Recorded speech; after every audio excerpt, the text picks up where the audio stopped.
Waithaka wa Jane thutha wa gũkorwo agĩcemania na JB Maina after having a face-to-face meeting with JB Maina mũthenya wa ira, rĩrĩa rĩrarĩ rita rĩake rĩa mbere gũkorwo makĩonana na JB Maina kuma rĩrĩa JB agĩkorirwo akũmathitanga, na rĩu Waithaka wa Jane nĩ maragĩkorirwo magĩcemania mũthenya wa ira na gũkorwo bring back peace between them, marakorwo akũiguana na mwisho akũgeithania na gũkorwo makĩhana ta manina ngũĩ na mbara ĩrĩa ĩrakoretwo ĩgĩthiĩ na mbere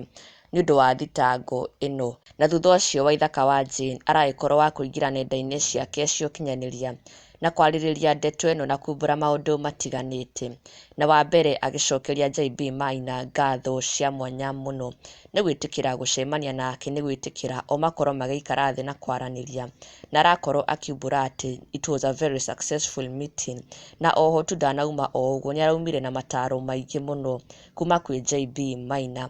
Thutha wa gũkorwo makĩaranĩria ũthiũ kwa ũthiũ, JB Maina nĩ arakorirwo agĩtiga Waithaka wa Jane na mataro maingĩ mũno, being that JB is a legend, nĩ mũini ũkoretwo ho mĩaka mĩingĩ mũno, nĩ mũndũ ũĩ ũini wega, na Waithaka being an upcoming and new artist, being a young Mugithi artist, nĩ arakorirwo akĩheo mataro maingĩ mũno nĩ JB Maina, na akauga nĩ thengiũ mũno kũrĩ JB Maina, nĩ mataro mega, na oho arakorwo akiumbũra ũndũ ũngĩ atĩ maũndũ nĩ megũkorwo makĩagĩra. He says it shall be well, na nĩ thayũ mũingĩ mũno, kuonania there is finally peace between K na JB Maina, na akauga atĩ maũndũ nĩ megũkorwo makĩagĩrĩra, maũndũ nĩ megũkorwo magĩikara wega from now onwards. Na hau niho andũ maragĩetereire mũno kũmenya now what next, kana nĩ magĩkorwo makĩiguana ũrĩa magĩkorwo makĩaranĩria, na Waithaka wa Jane nĩ aragĩkorirwo akĩyumĩria na kuumbũra atĩ maũndũ nĩ mega, na akauga from now going onwards